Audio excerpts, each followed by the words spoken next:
आपके अपने YouTube channel technical with Poonia sir पे आप सभी बच्चों का हार्दिक स्वागत है। आप बच्चे लगातार अच्छी मेहनत कर रहे होंगे क्योंकि आने वाले समय में आपको हरियाणा के अंदर टेक्निकल भर्तियों का नोटिफिकेशन देखने को मिलेगा। इससे पहले पंजाब के अंदर 6000 पोस्टों का नोटिफिकेशन जल्द ही जारी होने वाला है, जिसके अंदर आपके लिए एक खुशखबरी है। इस बार पंजाब के अंदर जो अप्रेंटिस मांगी जाती थी वो अप्रेंटिस इस बार क्या कर दी है, बंद कर दी है। तो आपके पास 10वीं के अंदर पंजाबी होनी चाहिए और साथ में इलेक्ट्रीशियन या वायरमैन ट्रेड से आपके पास डिप्लोमा होना चाहिए। जो आपकी अप्रेंटिस होती थी उसकी जगह पर जब आपका सिलेक्शन होगा तो आपको वहां पे ऑन जॉब ट्रेनिंग दी जाएगी, यानी ओजेटी 6 महीने की। तो अप्रेंटिस इस बार पंजाब के अंदर नहीं मांगी गई है। तो आप बच्चे अभी से अपनी तैयारी शुरू कर दे क्योंकि कभी भी फार्म भरने स्टार्ट हो सकते हैं। 6000 पोस्टों पर भर्ती होगी लाइनमैन की। अगर आपने ये तैयारी करनी है तो आप हमारे साथ हमारे यूट्यूब चैनल के ऊपर जुड़ जाना। जब नोटिफिकेशन जारी होगा और जो पंजाब लाइनमैन के अंदर जो सिलेबस आएगा वो हम आपको अपने यूट्यूब चैनल के ऊपर बिल्कुल फ्री में करवाएंगे, जिसके अंदर हमारे क्या होगा, थ्योरी होगी प्लस में हर चैप्टर के एमसी क्वेश्चन आप बच्चों को हम करवाएंगे। तो अगर आपने अच्छी मेहनत करनी है और जो बच्चा खासकर बैच लेने में असमर्थ है वो हमारे साथ जरूर जुड़े, क्योंकि हमारी एक ही सोच है, कोई भी बच्चा पैसे की कमी के कारण शिक्षा लेने से वंचित ना रहे। अगर आपको अच्छी मेहनत करनी है तो आप हमारे साथ जुड़ सकते हो। अब हम आप बच्चों को एक सीरीज स्टार्ट कर रखी है हमने 2000 मोस्ट इंपोर्टेंट क्वेश्चन की, उसकी हम अगली क्लास करेंगे। इससे पहले हमने काफी क्लासें कर ली है। तो ये 2000 क्वेश्चन के माध्यम से आप बच्चों की ऐसी तैयारी करवाएंगे ताकि आपको जितने भी क्वेश्चन पेपर के अंदर मिले मैक्सिमम क्वेश्चन इसी क्लास से देखने को मिले। और जो बच्चा स्पेशल हरियाणा की लाइनमैन और एससी की तैयारी करना चाहता है वो हमारे यूट्यूब चैनल पे हर संडे को अपना मॉक टेस्ट दे के जरूर देखना, जिसके अंदर हम एचएससी पैटर्न के आधार पे 100 क्वेश्चन का प्रैक्टिस सेट देते हैं। तो इससे आपको अपनी तैयारी का ही पता चल जाएगा कितनी तैयारी है और कितनी तैयारी और करने की आपको जरूरत है। तो आज हम शुरू करते हैं अपनी क्लास। अगर ये क्लास आपको अच्छी प्रकार से समझ में आती है, हमारे द्वारा करवाई गई, तो आप हमारे चैनल को ज्यादा से ज्यादा लाइक शेयर और सब्सक्राइब जरूर करना। आज की क्लास का हमारा क्वेश्चन है सिंक्रोनस मोटर पावर कारक पर कार्य करती है।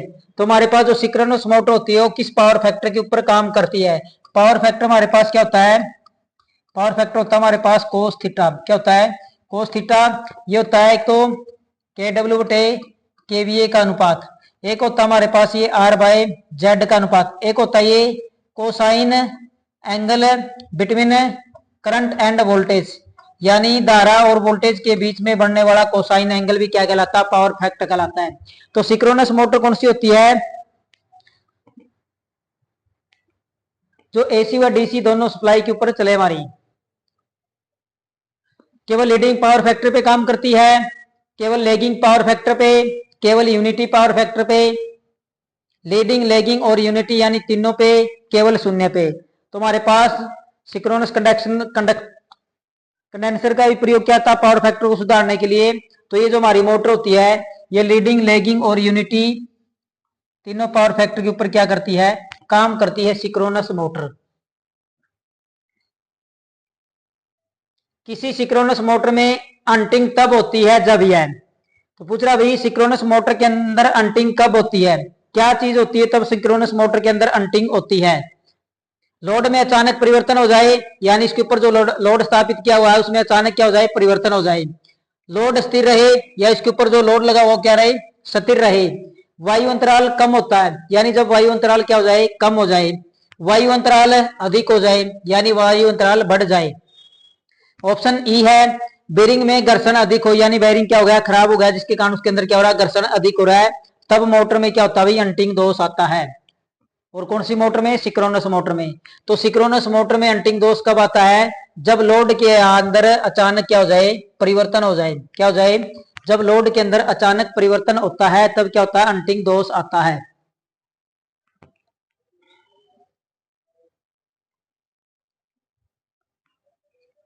नेक्स्ट क्वेश्चन है किसी सिंक्रोनस मोटर में अंटिंग को किसके द्वारा कम किया जा सकता है। किसको, अंटिंग किस कारण आता है, जब लोड में क्या हो जाए, अचानक परिवर्तन हो जाए।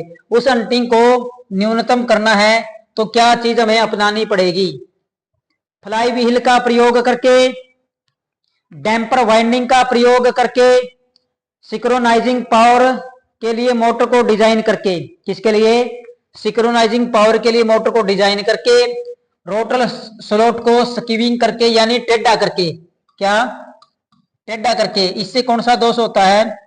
को मैग्नेटिक लॉकिंग, कौन सा मैग्नेटिक लॉकिंग जो दोष होता है वो क्या होता है? इससे कम होता है।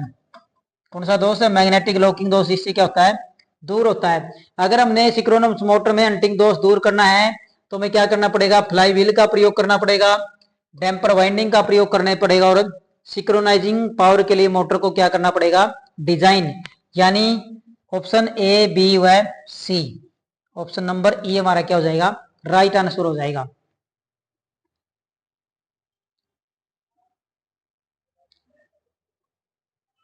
किसी सिंक्रोनस मोटर का प्रसार कारक हमेशा होता है। क्या पूछा भाई? प्रसार कारक हमेशा क्या होता है? यूनिटी, इकाई होता है। यूनिटी से कम यानी एक से कम होता है, एक से ज्यादा होता है, एक और दो के मध्य होता है, दो से अधिक होता है। किसके बारे में पूछा? प्रसार गुणांक पूछा है। किसका? सिंक्रोनस मोटर का।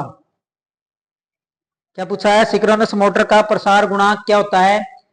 एक होता है, एक से कम होता है, एक से ज्यादा होता है, एक और दो के मध्य होता है, दो से अधिक होता है। तो ये हमारा कितना होता है? इकाई से कम होता है, यानी एक से कम, ऑप्शन नंबर बी।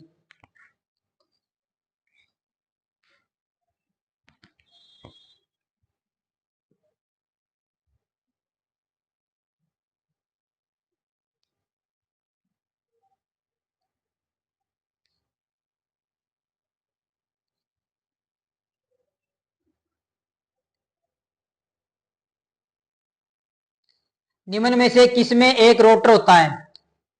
निम्न में से किसमें एक रोटर होता है जिसे शून्य मैग्नेटिक परमेबिलिटी के साथ गैर चुंबकीय पदार्थ के छल्ले द्वारा समर्थित मिलता है, यानी समर्थन मिलता है।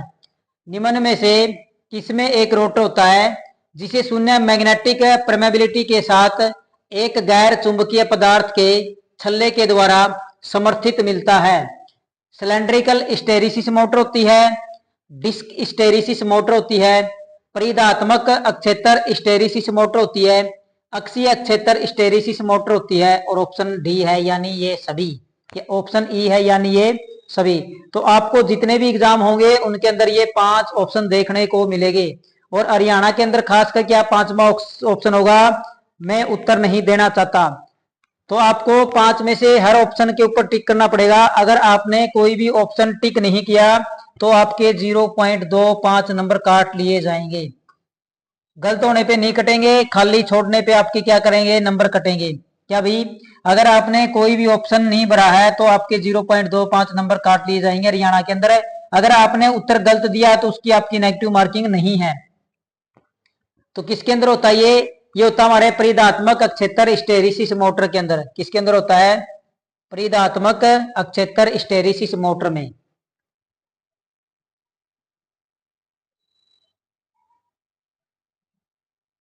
घरेलू रेफ्रिजरेटर में प्रयोग होने वाला मोटर होता है। तो हमारे घर के अंदर जो फ्रिज प्रयोग किया जाता है उसके अंदर कौन सी मोटर प्रयोग होती है? DC series motor, DC shunt motor, DC compound motor, universal motor, single phase induction motor. तो हमारे पास डीसी सीरीज मोटर का प्रयोग कहां पे किया जाता है? कर्षण कार्य के लिए किया जाता है, जहां पे प्रारंभिक टॉर्क की जरूरत क्या हो? ज्यादा। डीसी शंट मोटर का प्रयोग वहां पे किया जाता है जहां क्या हो? स्थिर गति की जरूरत हो। किसकी? स्थिर गति की। और डीसी कंपाउंड मोटर इन दोनों को मिला के बनाई जाती है। तो घर के अंदर जो फ्रीज प्रयोग होता है उसके अंदर कौन सी मोटर प्रयोग की जाती है? सिंगल फेज इंडक्शन मोटर का प्रयोग किया जाता है।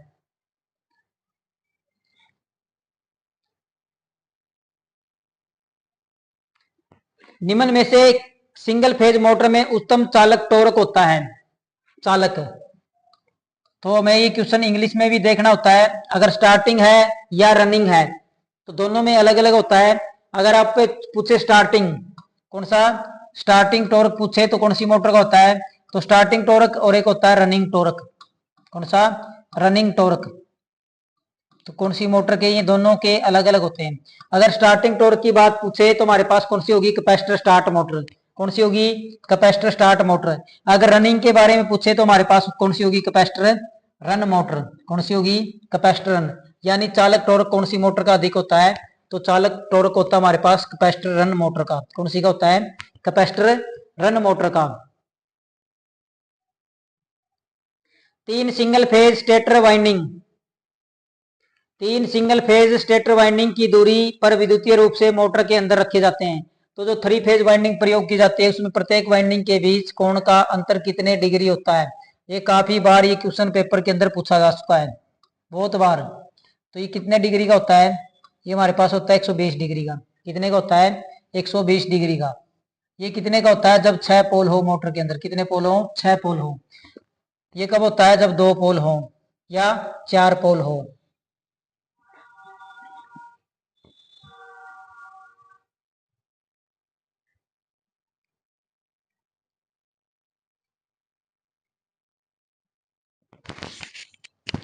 एक लैप वाउंड डीसी मशीन में कंडक्टरों की संख्या 100 है और समांतर मार्गों की संख्या 10 है।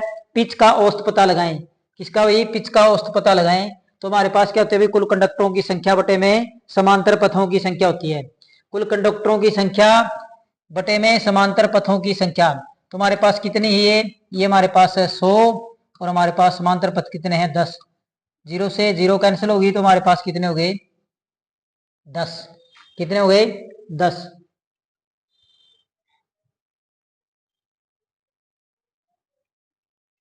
निम्न में से क्या स्क्विरल केज इंडक्शन मोटर में मौजूद नहीं होता? तो इनमें से ऐसी कौन सी चीज होती है जो स्क्विरल केज इंडक्शन मोटर के अंदर मौजूद नहीं होती?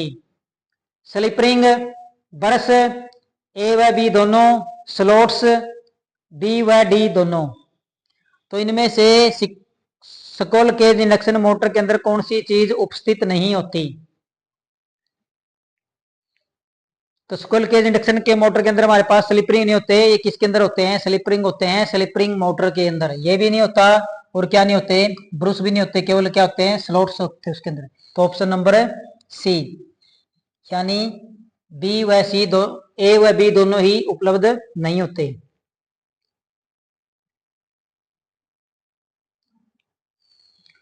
एक double squirrel cage induction motor में क्या भी? एक double squirrel cage induction motor में क्या होता है? दो रोटर विपरीत दिशा में घूमते हैं। यानी कह रहा भाई डबल जो स्क्विरल केज मोटर होती है उसके अंदर दो रोटर होते हैं और दोनों ही क्या करते हैं? विपरीत दिशा में घूमते हैं। स्टेटर में दो समांतर वाइंडिंग होती है। कह रहा भाई स्टेटर के अंदर दो समांतर वाइंडिंग होती है। नेक्स्ट है रोटर में दो समांतर वाइंडिंग होती है। स्टेटर में दो सीरीज वाली वाइंडिंग होती है। और ऑप्शन ई है बी व सी दोनों। तो double squirrel cage induction motor के अंदर क्या चीज होती है? तो double squirrel cage induction motor के अंदर क्या होती है भाई? रोटर में दो समानांतर वाइंडिंग होती है। क्या होती है? दो समानांतर वाइंडिंग होती है।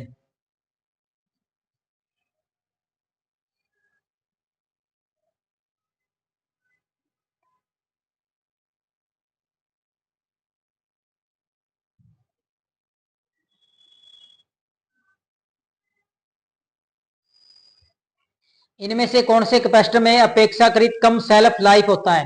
यानी जो नीचे दिए गए कैपेसिटर है इनमें किसके अंदर जीवन काल क्या होता है? कम होता है। क्या होता है? जीवन काल कम। कौन से कैपेसिटर का इनमें से जीवन काल कम होता है? माइका कैपेसिटर का, इलेक्ट्रोलाइटिक कैपेसिटर का, सैरेमिक कैपेसिटर, पेपर कैपेसिटर या डिस्क कैपेसिटर। तो इनमें से कौन से कैपेसिटर का जीवन काल सबसे कम होता है? तो आपने देखा होगा जो पंखे के अंदर हमारा सेल होता है उसका जीवन काल क्या होता है? कम होता है।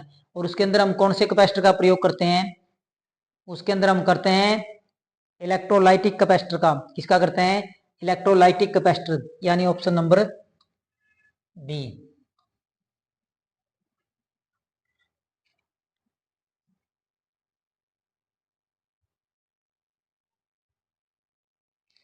इनमें से कौन से सर्किट ब्रेकर में सबसे कम वोल्टेज रेंज होती है? तो क्या पूछा भाई? जो नीचे दिए गए सर्किट ब्रेकर हैं कौन से सर्किट ब्रेकर की वोल्टेज रेंज सबसे कम होती है? सर्किट ब्रेकर को क्या बोलते हैं? परिपथ वियोजक बोलते हैं। क्या बोलते हैं इसको? परिपथ वियोजक। हिंदी में क्या कहते हैं इसको?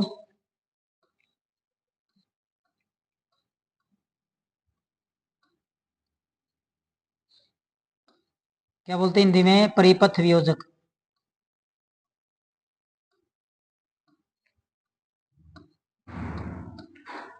क्या बोलते हैं?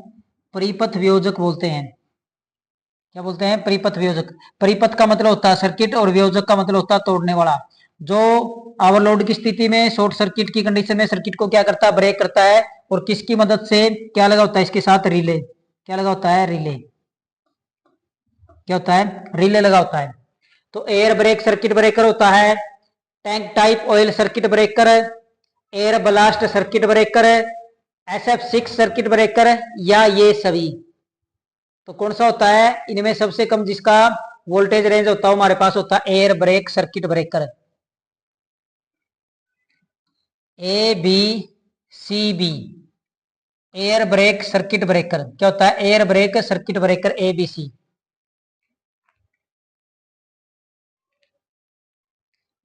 नेक्स्ट है कोगिंग शब्द निम्न किससे संबंधित है? कौन सा भाई? कोगिंग। कोगिंग शब्द किससे संबंधित है? 3 फेज वाला transformer, compound generator, DC series motor, induction motor, या शंट मोटर। तो हमने बताना भाई जो कोगिंग शब्द है वो किससे संबंधित है? 3 फेज ट्रांसफॉर्मर से संबंधित है, कंपाउंड जनरेटर से संबंधित है, DC सीरीज मोटर से है, इंडक्शन मोटर से है, या DC शंट मोटर से है।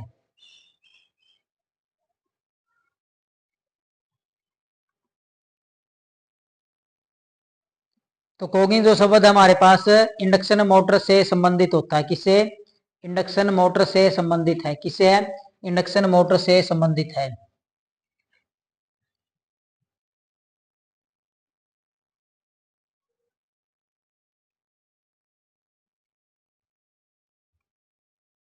ये मैं एक डायग्राम दिया है एक वाइंडिंग का, पूछ रहा है ये कौन सी वाइंडिंग है? क्या पूछा है? इस वाइंडिंग का नाम पूछा भाई, कौन सी वाइंडिंग है ये? नीचे दिए गए चित्र के जरिए इनमें से कौन सी वाइंडिंग दिखाई गई है?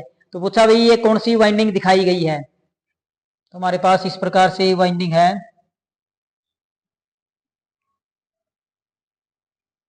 इस प्रकार से वाइंडिंग दिखाई है। तो स्क्रू वाइंडिंग हमारे पास किस प्रकार की होती है?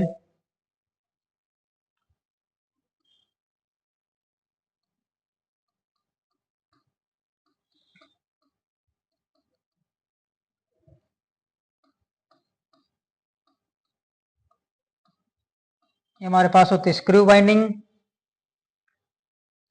Involute involute coil winding. तो ये हमारे पास होती है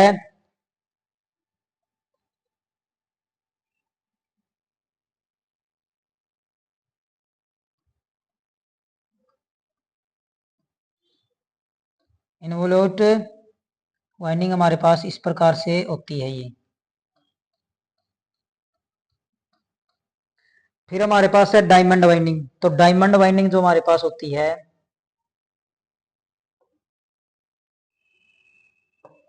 षटभुजाकार आकृति की होती है। कौन सी होती है? षटभुजाकार आकृति की होती है। कैसी होती है? षटभुजाकार। 1 2 3 4 5 और 6 षटभुजाकार आकृति की हमारे पास कौन सी होती है? और बास्केट वाइंडिंग हमारे पास किस प्रकार से होती है?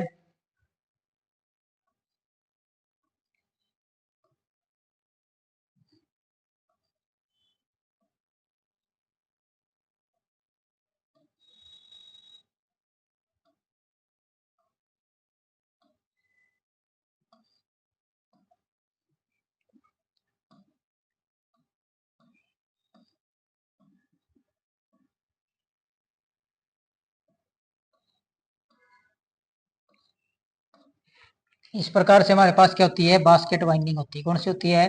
Basket winding. तो हमारे पास जो दी गई वो कौन सी हमारे पास? वो हमारे पास है स्किन वाइंडिंग। कौन सी है? Skin winding. कौन सी है? स्किन बोलते हैं, स्किन वाइंडिंग इसको बोला जाता है। तो पांचों की हमने डायग्राम आपको बता दी है। ये हमारे पास किसका है? स्क्रू कॉइल वाइंडिंग का है। ये हमारे पास है इन्वोल्यूट कॉइल वाइंडिंग का। ये हमारे पास है डायमंड वाइंडिंग का। और ये हमारे पास किसका है? बास्केट वाइंडिंग का। किसका है? बास्केट। इसका बास्केट वाइंडिंग का।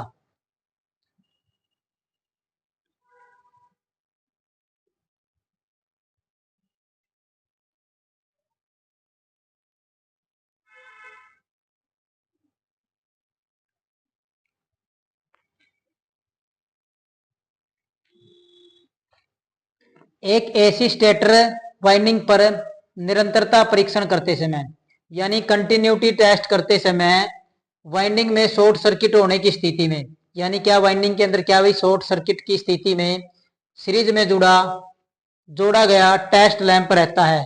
तो हमारे पास क्या है, हमारे पास कोई भी एक क्या है, वाइंडिंग है। क्या हमारे पास इस प्रकार से कोई भी वाइंडिंग कर रखी है, क्या कर रखी है, कोई भी वाइंडिंग कर रखी है। और ये क्या है, क्या कह रहा है, ये क्या है, शॉर्ट है, क्या है, शॉर्ट है। और इसके अंदर हमने क्या करना है,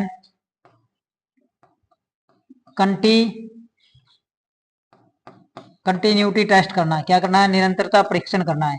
तो कह रहा हमारे पास जो लैंप है, कौन सा, सीरीज में जोड़ा गया लैंप क्या है, कैसा होगा, इसके ऊपर क्या प्रतीत होगा, यानी ये बंद रहेगा, पूर्ण रोशनी देगा, हल्की रोशनी देगा, चमक नहीं होगी, या तो सी या तो डी, या तो हल्की रोशनी देगा या चमक नहीं होगी।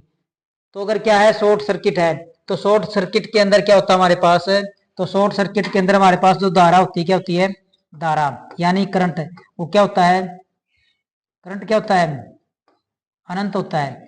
और प्रतिरोध क्या होता है शॉर्ट सर्किट की कंडीशन में, तो शॉर्ट सर्किट की कंडीशन में प्रतिरोध होता है हमारे पास क्या, शून्य। तो हमारे पास जो लैंप वो क्या देगा, पूर्ण रोशनी देगा, क्या देगा, पूर्ण रोशनी देगा, ऑप्शन नंबर बी।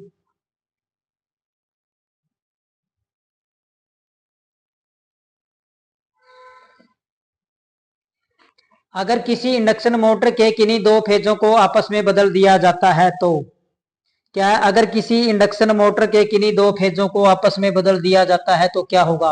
ये हमारे पास क्या है, आर है, वाई है या बी है। थ्री फेज इंडक्शन मोटर मान लेते हैं, तो इसके अंदर हमारे पास आर आ रहा है, इसके अंदर वाई आ रहा है, और इसके अंदर क्या आ रहा है, बी आ रहा है। अब ये कह रहा है जो वाई वाला है, आर वाला हमने किसको दे दिया है, वाई को, और वाई वाला किसको दे दिया है, बी को। यहाँ पे क्या आ गया, वाई वाला, और यहाँ पे क्या चला गया है, आर वाला, ये सेम रह गया। तो पूछ रहा है भाई क्या कंडीशन होगी, विपरीत दिशा में चलेगी, यानी मोटर उल्टी उल्टी दिशा में चलेगी, कम रफ्तार पे चलेगी, चलेगी नहीं, जल जाएगी, एक ही दिशा में चलेगी। तो अगर हमने किन्हीं दो फेजों को बदल दिया है तो मोटर की क्या कंडीशन होगी, ये हमने क्या करना है, बताना भी मोटर की क्या कंडीशन होगी अगर हमने दो फेजों को आपस में बदल दिया है। अगर हमने दो फेजों को आपस में बदल दिया है तो मोटर के घूमने की दिशा क्या हो जाएगी, बदल जाएगी, क्या हो जाएगी, बदल जाएगी, विपरीत दिशा में चलेगी, किसमें चलेगी, विपरीत दिशा में चलेगी।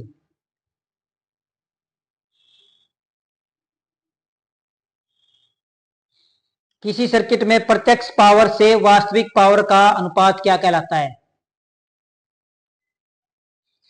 वास्तविक पावर को हम क्या बोलते हैं, रियल पावर, क्या बोलते हैं, रियल पावर। और क्या बोला जाता है इसको, एक्टिव पावर, क्या बोलते हैं, एक्टिव पावर। और इस एक्टिव पावर को हम किससे लिखते हैं, इसको लिखते हैं हम के डब्ल्यू से, किससे लिखते हैं, के डब्ल्यू से। ये हमारे पास क्या होती है, इसको बोलते हैं एपरेंट पावर, क्या बोला जाता है इसको, एपरेंट पावर।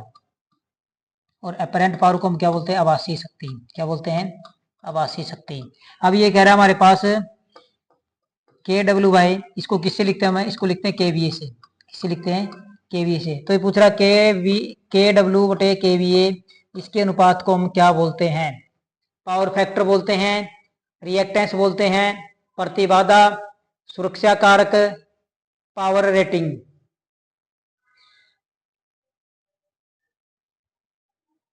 तो इसको हम क्या बोलते हैं, इसको बोलते हैं हम पावर फैक्टर, क्या बोलते हैं, पावर फैक्टर बोला जाता है इसको, क्या बोला जाता है, पावर फैक्टर।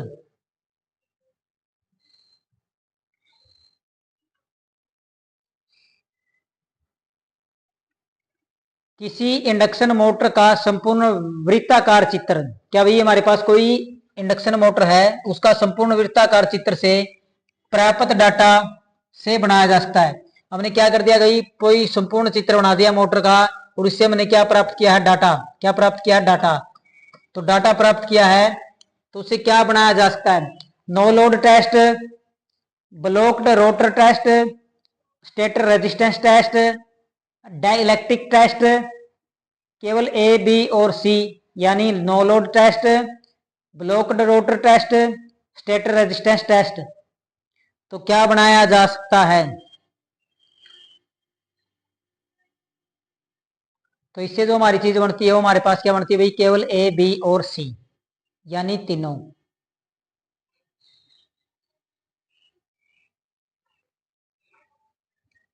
ऑप्शन नंबर ई।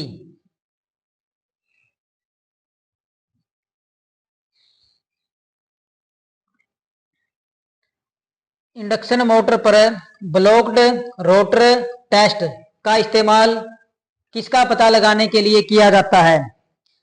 तो जो इंडक्शन मोटर होती है उसके अंदर जो ब्लॉक्ड रोटर टेस्ट किया जाता है उससे हम किस चीज का पता लगाते हैं? रिसाव इंपीडेंस का, यानी लीकेज प्रतिबाधा का, शॉर्ट सर्किट पर पावर फैक्टर, रेटेड वोल्टेज में short circuit current, starting torque of motor, यानी मोटर का स्टार्टिंग टॉर्क, या उपरोक्त सभी। तो ब्लॉक्ड रोटर टेस्ट से क्या पता लगाया जा सकता है?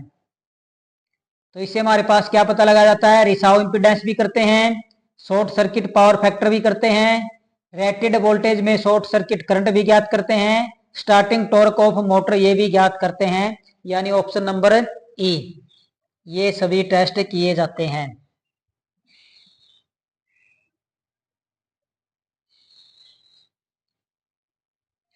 इंडक्शन मोटर पर blocked rotor test transformer test के समान है। तो जो इंडक्शन मोटर के अंदर हम क्या करते हैं, ब्लॉक्ड रोटर टेस्ट करते हैं, वो ट्रांसफॉर्मर के कौन से टेस्ट के समान होता है? Back to back, open circuit, short circuit, इनमें से कोई नहीं, डाइलेक्ट्रिक। बैक टू बैक के अंदर हमें दो ट्रांसफॉर्मर चाहिए, इससे हम ट्रांसफॉर्मर की दक्षता का भी पता लगा सकते हैं। ओपन सर्किट, ओपन सर्किट का पता किसके लिए किया जाता है? कोर हानि ज्ञात करने के लिए। क्या क्या ज्ञात करने के लिए? कोर हानि ज्ञात करने के लिए, और मैग्नेटाइजिंग करंट या लोहा हानि ज्ञात करने के लिए। शॉर्ट सर्किट का किसके लिए क्या आता है? शॉर्ट सर्किट का क्या आता है? तांबा हानि ज्ञात करने के लिए। कौन सा? तांबा हानि। तो ये किसके समान होता है? ये शॉर्ट सर्किट टेस्ट के समान होता है। किसके समान होता है? शॉर्ट सर्किट टेस्ट के।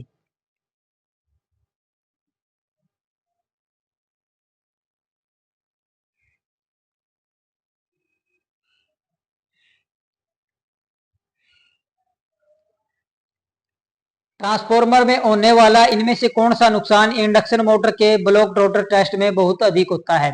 तो ऊपर वाला क्वेश्चन है, अब ये थोड़ा उल्टा करके दे दिया है। ट्रांसफॉर्मर में होने वाला कौन सा नुकसान इंडक्शन मोटर में ब्लॉक रोटर टेस्ट में बहुत अधिक होता है? तो ब्लॉक रोटर टेस्ट होता है जो इंडक्शन मोटर के अंदर होता है, ऊपर पूछा तो ट्रांसफॉर्मर के किसके समान होता है, तो उससे हमारे किसके समान होता है? वो होता है हमारे पास शॉर्ट सर्किट के। किसके होता है? Short circuit. और शॉर्ट सर्किट हमने आपको बताया था किस लिए किया जाता है। तो शॉर्ट सर्किट टेस्ट किस लिए किया जाता है? तो शॉर्ट सर्किट टेस्ट किया जाता है कॉपर लॉस ज्ञात करने के लिए। क्या किया जाता है? इसके लिए किया जाता है कॉपर लॉस के लिए। क्या ज्ञात करने के लिए किया जाता है? Copper loss. तो किसके समान होता है ये? ट्रांसफॉर्मर के कॉपर लॉस के समान।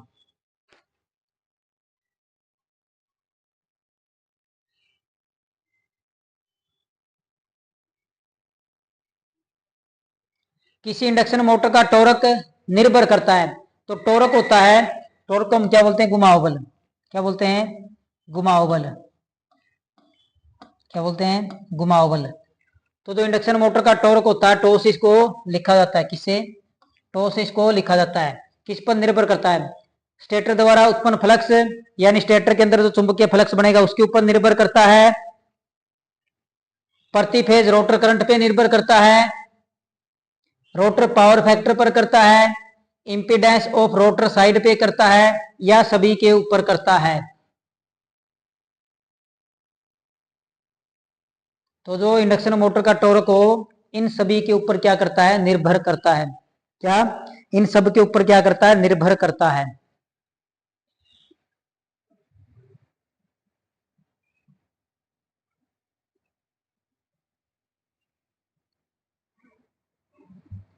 एक स्लिप रिंग इंडक्शन मोटर के प्रारंभिक टॉर्क को क्या जोड़कर बढ़ाया जा सकता है?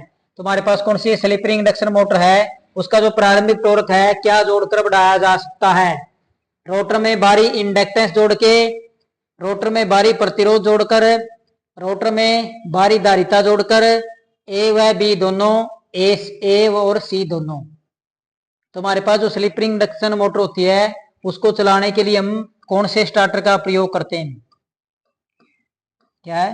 कौन से स्टार्टर का प्रयोग किया जाता है? तो स्टार्टर हमारे पास कौन सा होता है? रियोस्टेट। कौन सा होता है? रियोस्टेट स्टार्टर का प्रयोग किया जाता है। तो हमारे पास इस प्रकार से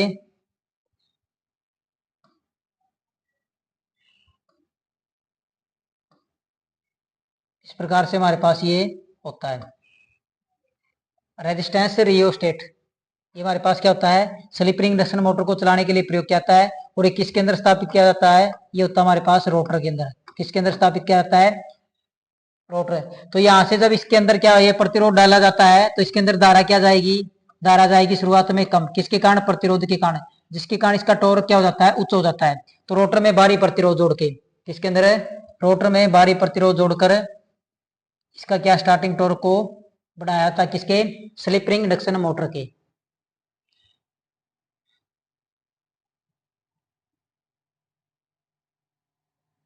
शॉर्ट सर्किट गियर का इस्तेमाल करने का क्या उद्देश्य है?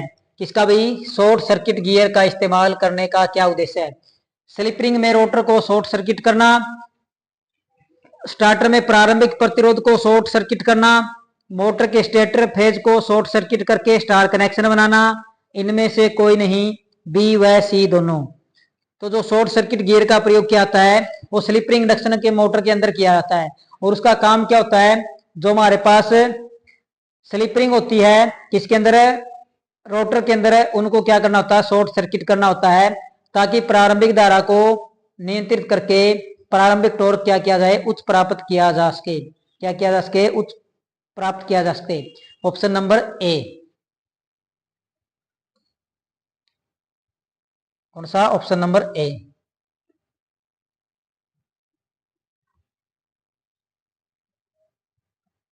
जब एक एसी विद्युत धारा एक प्रतिक्रियाशील लोड पर लागू की जाती है तो वोल्टेज क्या होती है?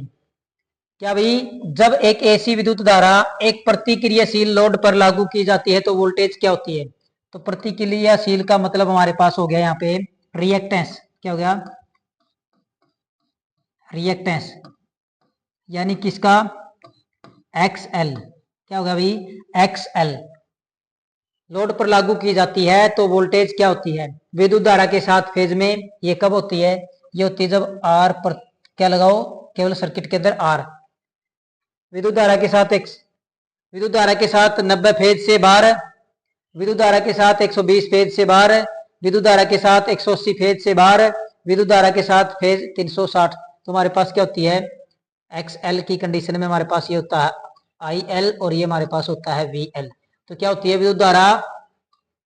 विद्युत धारा फेज के साथ 90 डिग्री बाहर होती है। क्या होती है? 90 डिग्री बाहर होती है। और यहाँ पे जो पावर खपत होती है वो क्या होती है? शून्य होती है। और पावर फैक्टर भी क्या होता है? शून्य होता है।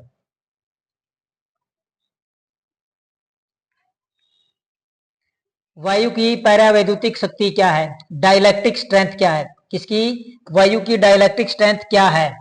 3 kV पर mm, 3 kV पर सेंटीमीटर, 3 kV पर मीटर, 3 kV पर माइक्रोमीटर, 3 kV पर नैनोमीटर। तो ये हमारे पास क्या भाई? ये हमारे पास क्या है? Kilo volt millimetre. ये हमारे पास क्या है? Kilo volt metre. ये हमारे पास क्या? Kilo volt nanometre. ये हमारे पास क्या है? Kilo volt centimetre. ये हमारे पास क्या? Kilo volt micrometre. तो इसकी जो डाइलेक्ट्रिक स्ट्रेंथ होती है केवी पर एमएम के अंदर होती है। किसके अंदर होती है? केवी पर एमएम के अंदर। तो इसका मतलब क्या होता है? केवी पर एमएम का मतलब होता है कोई भी पदार्थ है जिसकी डाइलेक्ट्रिक स्ट्रेंथ होती है वो केवी पर एमएम के ऊपर निर्भर करती है कि जो हमारे पास जो पदार्थ है वो कितनी वोल्टेज को सहन कर सकता है बिना पंचर हुए। क्या? बिना पंचर हुए कितनी वोल्टेज को किलो वोल्ट पर मिलीमीटर के अंदर सहन कर सकता है बिना पंचर हुए, उसको हम क्या बोलते हैं? पैरावैद्युतिक या डाइलेक्ट्रिक स्ट्रेंथ बोलते हैं।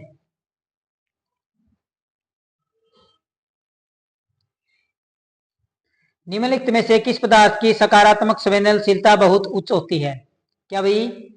निम्नलिखित में से किस पदार्थ की सकारात्मक संवेदनशीलता बहुत उच्च होती है?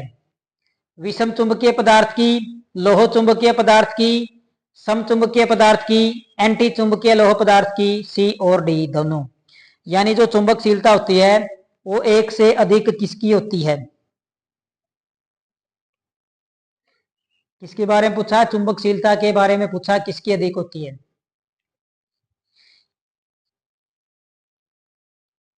तुम्हारे पास किसकी होती है? लोह चुंबकीय पदार्थ की क्या होती है? चुंबकशीलता अधिक होती है। संवेदनशीलता सकारात्मक, संवेदनशीलता किसकी होती है? लोह चुंबकीय पदार्थ की। Option number B.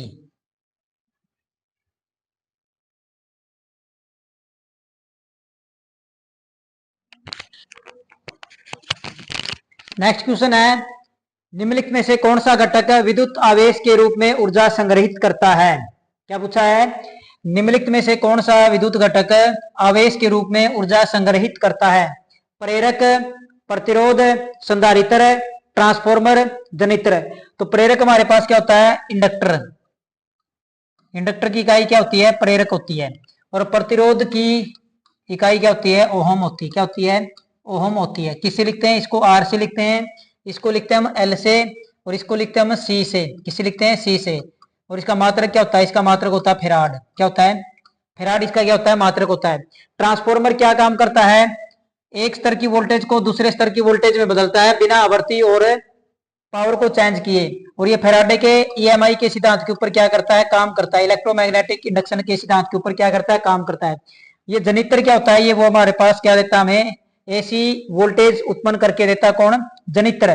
तो इसने पूछा भाई निम्नलिखित में से कौन सा घटक विद्युत आवेश के रूप में ऊर्जा संग्रहित करता है? तो हमारे पास कौन करता है? हमारे पास करता है संधारित्र। और ये ऊर्जा जो हमारे पास होती है E बराबर क्या होता है? 1/2 CV स्केयर। क्या होता है? 1/2 CV स्केयर। नेक्स्ट है संधारित्र लेटर कोड 473 जे में अक्षर जे क्या इंगित करता है? किसके बारे में पूछा है? संधारित्र लेटर कोड। ये संधारित्र का लेटर कोड है कितना? 473 जे। तो इसके अंदर पूछा भाई ये जो जे है ये किसे इंगित करता है? मल्टीप्लायर को, सहनशीलता को, तापमान गुणांक को, संधारित्र का प्रकार, वोल्टेज रेटिंग। तो हमारे पास मल्टीप्लायर कौन होता है? मल्टीप्लायर हमारे पास ये कौन है? 3 है गुणांक। क्या ये गुणांक हमारे पास मल्टीप्लायर? तो ये हमारे पास अगर इसका मान पूछे हमें पास कितना होगा, तो हमारे पास इसका मान निकालना तो आपने पहले दो अक्षर ऐसे के ऐसे लिखने हैं। 47 लिख लिया, गुणा में 10, और इस 10 की पावर जो ये तीसरा है अंक ये लिखना 3। तो हमारे पास क्या हो जाएगा? 47 गुणा में 10 के आगे 3 जीरो तो 1000। तो ये हमारे पास कितना हो जाएगा? 47,000 फेराड हो जाएगा। क्या हो जाएगा? इसका मान तो हो जाएगा 47,000 फेराड।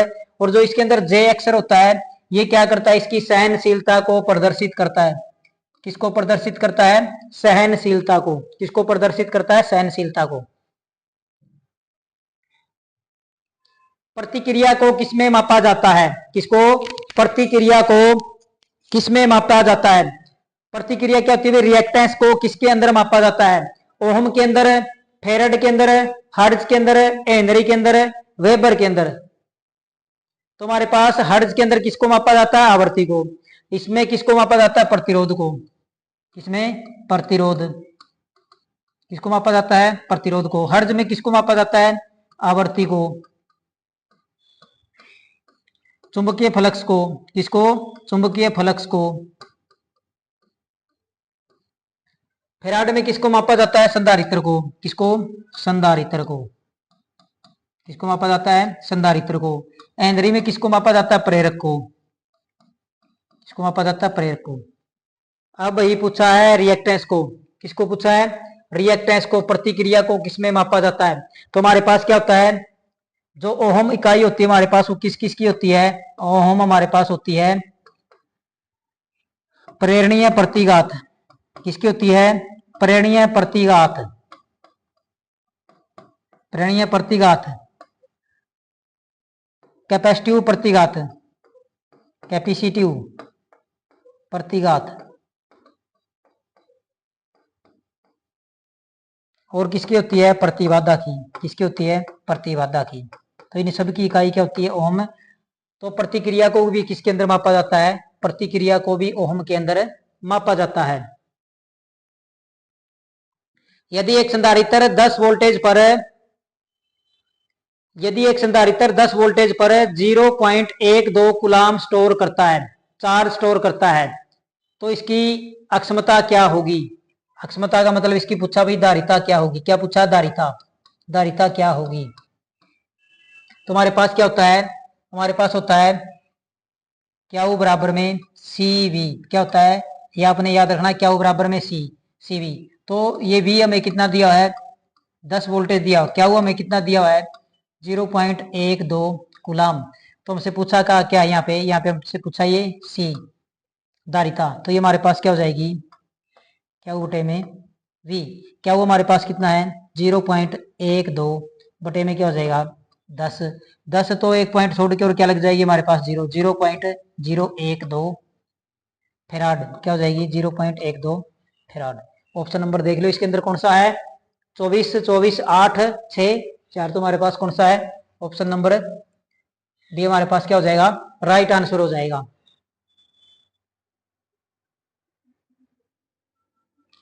यदि 10 माइक्रोफैराड के संधारित्र को पार्श्व क्रम में जोड़ा जाता है तो कुल धारिता क्या होगी? पार्श्व क्रम का मतलब होता है पैरेलल में। किसके अंदर? पैरेलल के अंदर जोड़ा गया है। किसके अंदर जोड़ा गया है? पैरेलल के अंदर। किसके अंदर है? पैरेलल के अंदर। और क्या? समानांतर के अंदर।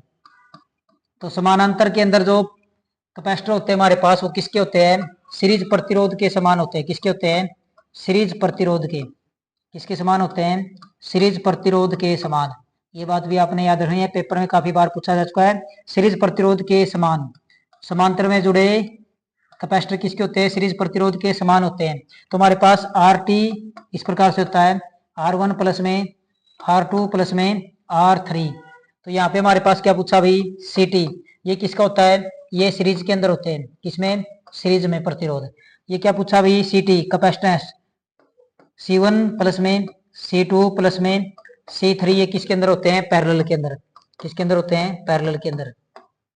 तो हमारे पास कितने के दिए हुए हैं? 10 माइक्रोफैराड के 3 दिए हुए हैं, तो 10 गुणा में 3 यानी क्या हो गया?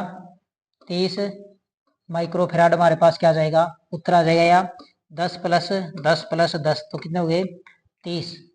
ऑप्शन नंबर ए हमारे पास क्या हो जाएगा? राइट आंसर हो जाएगा। क्या हो जाएगा? Option number A.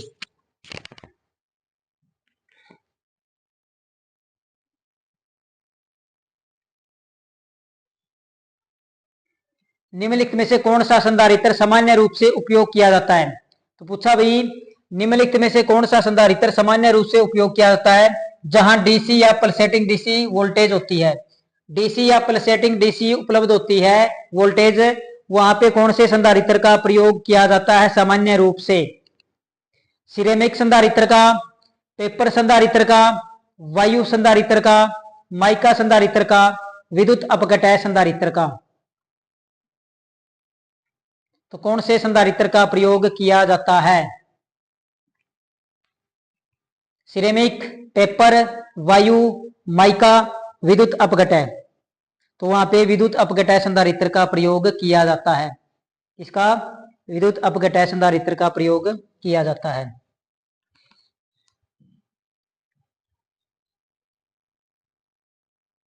ये हमें एक डायग्राम दिया हुआ है, पूछा भाई किस चीज का डायग्राम है? निम्नलिखित में से कौन सा संधारित्र नीचे दिए गए प्रतीक द्वारा इंगित किया जाता है? तो ये हमें एक संधारित्र का चित्र दिया हुआ है। किसका? संधारित्र का, इस प्रकार से। तो पूछा भाई ये किसे इंगित करता है? ध्रुवीकृत विद्युत अपघटय संधारित्र, गैर ध्रुवीकृत विद्युत अपघटय संधारित्र, परिवर्तनीय ट्यूनिंग वायु संधारित्र, परिसेट संधारित्र, आर्मर संधारित्र। तो इस प्रकार से हमारे पास क्या होता है? कैपेसिटर का सिंबल होता है। ये हमारे पास क्या कैपेसिटर है? ये हमारे पास क्या भाई? नॉन ध्रुवित है। नॉन ध्रुवित का मतलब होता है इसके ऊपर पोल दर्शा नहीं रखी। एक हमारे पास इस प्रकार से कैपेसिटर हो गया, इसके ऊपर लिख दिया पॉजिटिव और इसके ऊपर लिख दिया नेगेटिव। तो हमारे पास क्या होगा भाई? ध्रुवित कैपेसिटर हो गया। एक हमारे पास कैपेसिटर इस प्रकार से होता है। तो ये हमारे पास कौन सा हो गया भाई? परिवर्तनशील हो गया। कौन सा हो गया? परिवर्तनशील, वेरिएबल। कौन सा हो गया? परिवर्तनशील। तो इसी प्रकार से इसके अंदर हमारे पास ये दर्शाया हुआ है। तो पूछा भाई किस चीज का ये कौन से कैपेसिटर का सिंबल है? तो ये हमारे पास कौन सा भाई? ये हमारे पास है परिवर्तनीय ट्यूनिंग वायु संधारित्र। कौन सा है? परिवर्तन वायु ट्यूनिंग संधारित्र का ये हमारे पास क्या है? सिंबल है।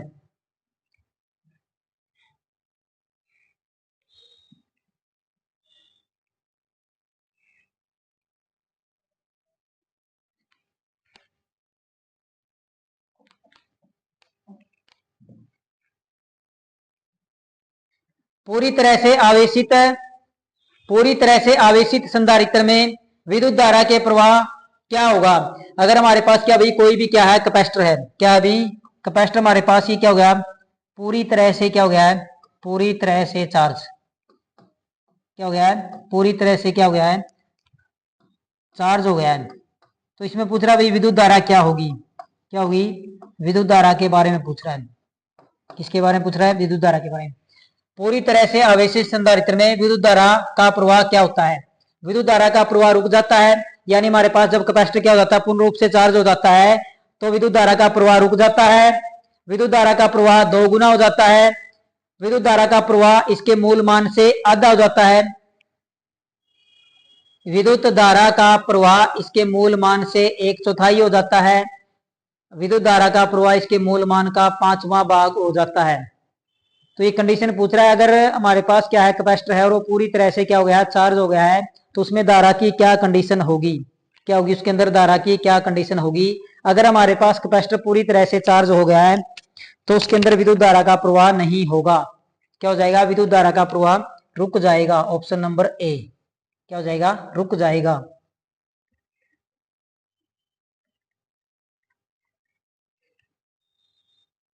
यदि एक 2 फेराड संधारित्र के पास क्या भाई? यदि एक 2 फेराड के संधारित्र के पास 1 कूलम आवेश है, कितना? 1 कूलम आवेश है, तो इसके टर्मिनल पर वोल्टेज की गणना करें। किस क्या ज्ञात करनी है? वोल्टेज ज्ञात करनी है। हमें क्या दिया हुआ है? सी हमें दिया हुआ है 2 फेराड। कितना दिया हुआ है? 2 फेराड। क्या हुआ हमें? कितना दिया हुआ है? क्या हुआ हमें? दिया हुआ है 1 कूलम। हमसे क्या पूछा है? वोल्टेज क्या होगी? क्या पूछा है? वोल्टेज पूछा है क्या होगी। तो हमारे पास क्या होता है? हमारे पास होता है क्या वो बराबर में सी वी। क्या होता है? क्या वो बराबर में सी वी, चार्ज, धारिता और वोल्टेज। यहां से हमने किसका मान निकालना है? वोल्टेज का। तो V बराबर हमारे पास क्या हो जाएगा? तो V बराबर हो जाएगा क्या? वो बटे सी। क्या हो जाएगा?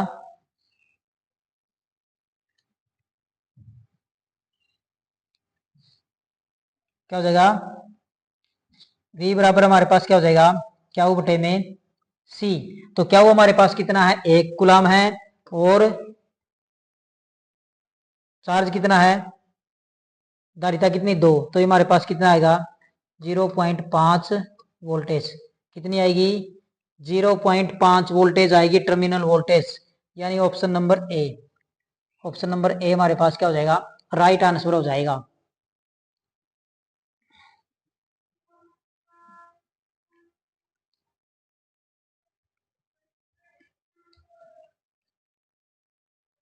एक विद्युत डाइपोल को एक समान विद्युत क्षेत्र में रखा जाता है। एक विद्युत डाइपोल को एक समान विद्युत क्षेत्र में रखा जाता है। डाइपोल पर कुल विद्युत बल कितना होगा? क्या भाई? क्या पूछा है? एक विद्युत डाइपोल को एक समान विद्युत क्षेत्र में रखा जाता है। डाइपोल पर कुल विद्युत बल क्या होगा? हमेशा शून्य होता है। डाइपोल के अभिविन्यास पर निर्भर करता है, शून्य नहीं हो सकता। डाइपोल की शक्ति पर निर्भर करता है, बी और डी दोनों। तो क्या होता है हमारे पास? ये हमारे पास हमेशा क्या होता है? शून्य होता है। क्या होता है? हमेशा शून्य। क्या होता है? हमेशा शून्य होता है। Option number A.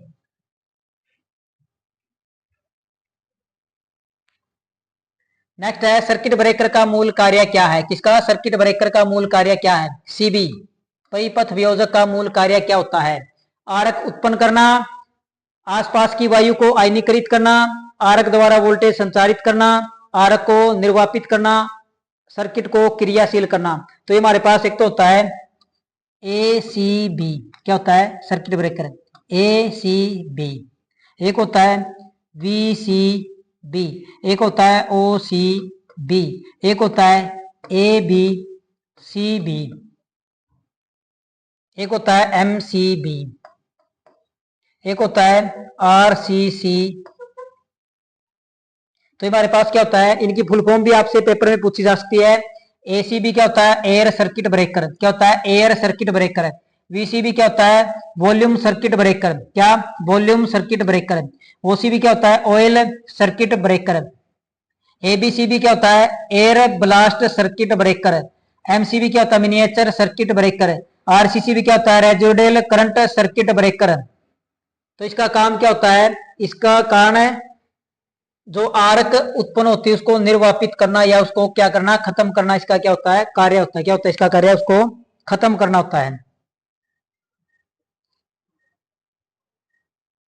प्रेरण नियामक किसका एक विशेष प्रकार है, क्या भाई, प्रेरण नियामक किसका एक विशेष प्रकार है।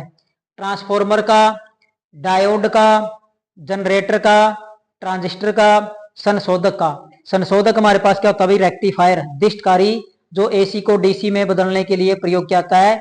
और ये जो रेक्टिफायर बनाया जाता है ये डायोड की सहायता से बनाया जाता है। किसकी सहायता से, डायोड की। तो प्रेरण नियामक किसका एक विशेष प्रकार है, तो ये हमारे पास किसका होता है, ये हमारे पास होता है ट्रांसफॉर्मर का। किसका होता है, ट्रांसफॉर्मर का, यानी ऑप्शन नंबर ए।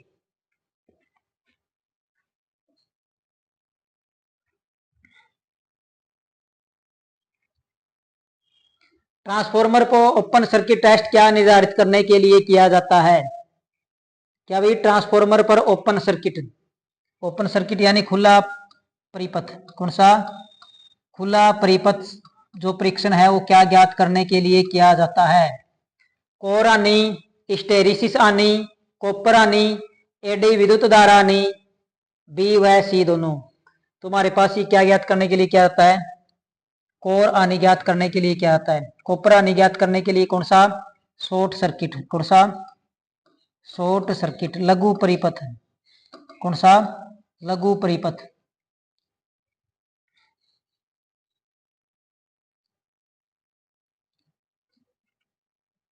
ट्रांसफॉर्मर स्थापना में निम्नलिखित में से क्या उपस्थित नहीं होता।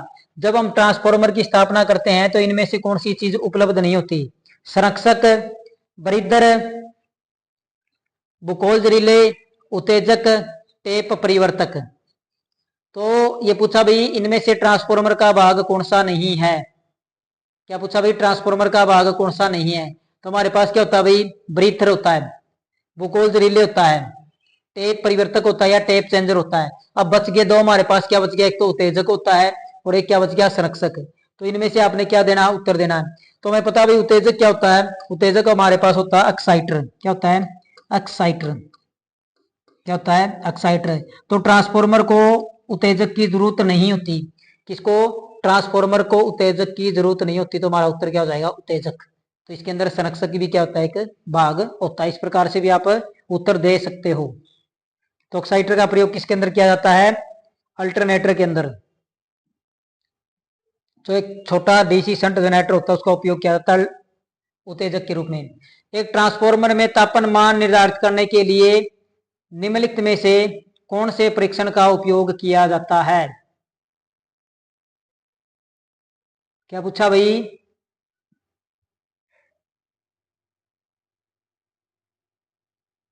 ये पूछा है एक ट्रांसफॉर्मर में तापमान निर्धारित करने के लिए कौन सा परीक्षण किया जाता है। ओपन सर्किट परीक्षण, लघु पथन परीक्षण, ए व बी दोनों, संपनर का परीक्षण, बी और डी दोनों। तुम्हारे ओपन, हमने पढ़ा भाई ओपन सर्किट किसके लिए करते हैं, हमें ओपन सर्किट करते हैं लोहा हानि ज्ञात करने के लिए, किसके लिए, लोहा हानि के। लघु पथित शॉर्ट सर्किट का प्रयोग किसके लिए करते हैं, तो शॉर्ट सर्किट का प्रयोग करते हैं हमें कॉपर हानि ज्ञात करने के लिए। तो तापन का, अक्षमता का, इनका निर्धारण करने के लिए कौन सा प्रयोग किया जाता है, संपनर परीक्षण का प्रयोग किया जाता है। किसका प्रयोग किया जाता है, संपनर परीक्षण का प्रयोग किया जाता है।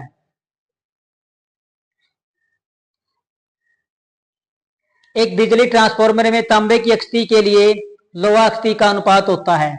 क्या होता है भाई, जो ट्रांसफार्मर के अंदर लोहा नहीं होती है और कॉपर नहीं होती है उनकी अक्षति का जो अनुपात होता है वो कितना होता है, 1:1, 1:2, 2:1, 1:3 या 3:1। तो हमारे पास क्या होगा भाई, हम चाहते हैं हमारा ट्रांसफॉर्मर क्या दे, मैक्सिमम आउटपुट दे, क्या दे, मैक्सिमम आउटपुट दे। तो इसके लिए हमारे पास क्या होना चाहिए, तो ट्रांसफॉर्मर अधिकतम दक्षता कब देगा, क्या भाई, ट्रांसफॉर्मर पर अधिकतम दक्षता कब आएगी,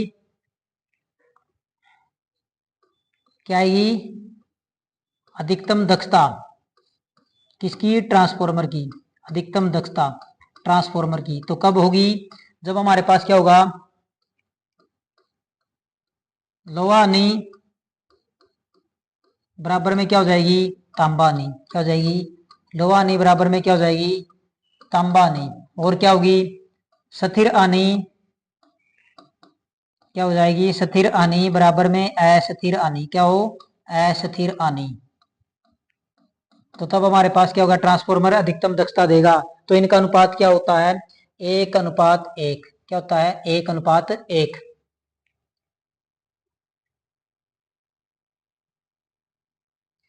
ट्रांसफॉर्मर पर नियमित परीक्षण के तहत निम्नलिखित में से कौन सा परीक्षण नहीं आता। तो हम क्या कर रहे हैं, ट्रांसफॉर्मर का क्या कर रहे हैं, नियमित परीक्षण कर रहे हैं। तो नियमित परीक्षण करते समय ऐसा कौन सा परीक्षण है जिसका प्रयोग नहीं किया जाता। तो हमने क्या करना है, ट्रांसफॉर्मर को डेली रूटीन में चेक करना है। तो उसके अंदर कौन सा जो परीक्षण है वो शामिल नहीं किया जाता, तापमान वृद्धि परीक्षण, डाइलेक्ट्रिक परीक्षण, शॉर्ट सर्किट परीक्षण, वोल्टेज अनुपात माप परीक्षण, वाइंडिंग प्रतिरोध माप परीक्षण। तो ऐसा कौन सा टेस्ट है जिसका उपयोग नियमित टेस्ट करते समय नहीं किया जाता, तापमान वृद्धि, डाइलेक्ट्रिक परीक्षण, शॉर्ट सर्किट परीक्षण, वाइंडिंग प्रतिरोध परीक्षण, वोल्टेज अनुपात माप परीक्षण। तो हमारे पास क्या होता है भाई, जब हम क्या करते हैं, नियमित परीक्षण करते हैं तो जो उसका डाइलेक्ट्रिक अक्षमता होती है उसका परीक्षण जरूर करते हैं, वोल्टेज अनुपात माप परीक्षण भी किया जाता है, वाइंडिंग प्रतिरोध माप परीक्षण भी किया जाता है, शॉर्ट सर्किट परीक्षण भी किया जाता है। तो कौन सा नहीं किया जाता भाई, तापमान वृद्धि परीक्षण नहीं किया जाता, कौन सा, तापमान वृद्धि परीक्षण नहीं किया जाता।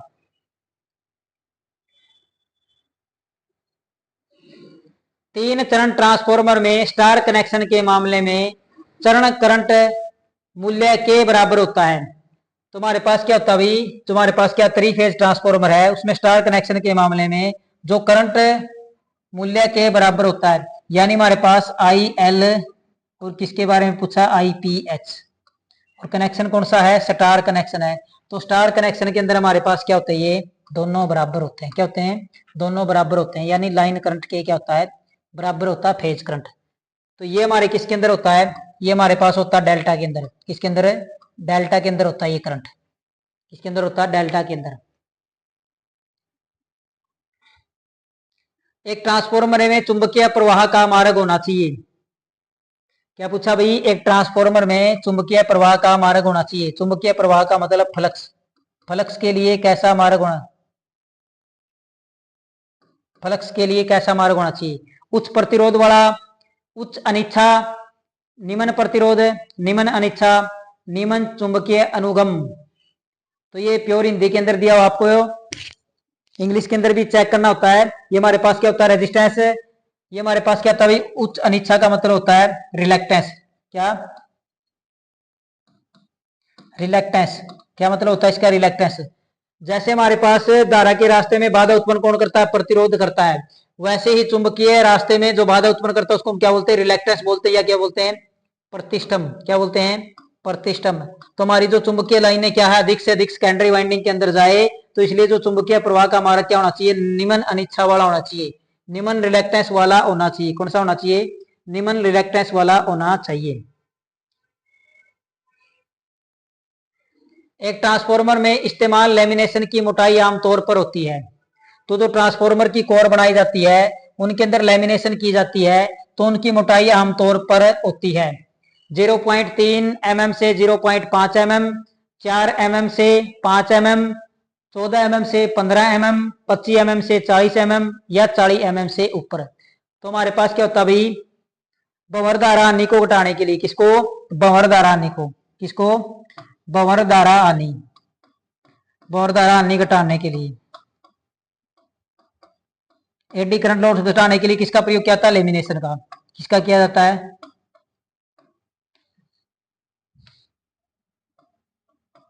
लैमिनेशन का प्रयोग किया जाता है। और ये हमारे पास क्या होती है, डब्लू ई बराबर में क्या होता है, बी एम एम का स्केयर, टी का स्केयर, एफ का स्केयर। ये हमारे पास क्या होती है, ये हमारे पास होती है बवरदारानी।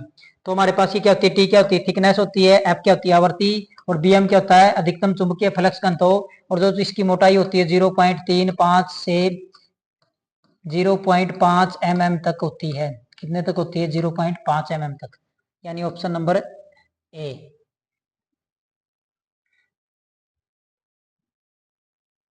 ट्रांसफॉर्मर में नियमित दक्षता पर निर्भर करती है। जो ट्रांसफॉर्मर की जो नियमित दक्षता है, इफिशियंसी है, वो किसके ऊपर निर्भर करती है, आपूर्ति आवृत्ति के ऊपर करती है, बार धारा पे करती है, लोड के पावर फैक्टर पे करती है, बी और सी दोनों, या ए व बी दोनों। जो ट्रांसफॉर्मर की नियमित दक्षता होती है वो किस चीज के ऊपर निर्भर करती है, तो ट्रांसफॉर्मर की जो दक्षता होती है वो किसके ऊपर निर्भर करती है, एक तो करती है वो भारधारा के ऊपर निर्भर करती है, और दूसरी क्या करती है, लोड के लिए पावर फैक्टर के ऊपर निर्भर करती है। यानी ऑप्शन नंबर है डी, बी और सी दोनों। क्या, बी और सी दोनों।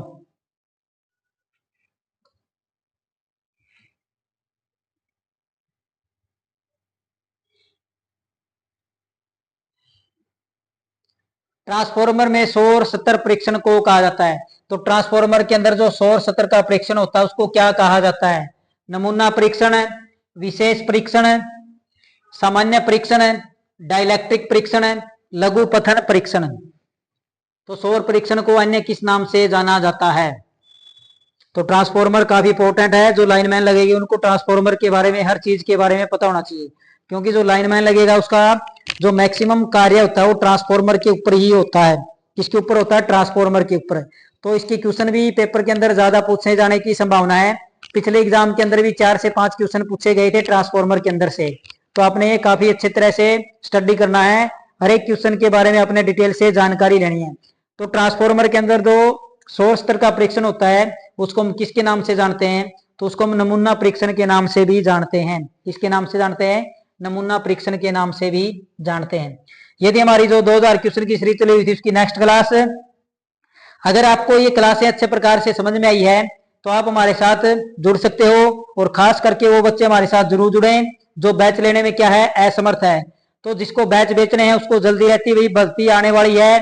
भर्ती अप्रैल में आएगी, मई में आएगी, जून में आएगी, जुलाई में आएगी, ये किसी को भी पता नहीं है। अभी तक जिन भर्तियों के एडवर्टीजमेंट हो चुकी है उनके अभी एक मौका और दे दिया गया फॉर्म भरने का। तो आपने क्या अपनी मेहनत रखनी है, पेपर चाहे 2 महीने में हो या 6 महीने में हो या साल के अंदर हो, जो बच्चा लगातार मेहनत करता रहेगा वो क्या करेगा, सफलता प्राप्त करेगा।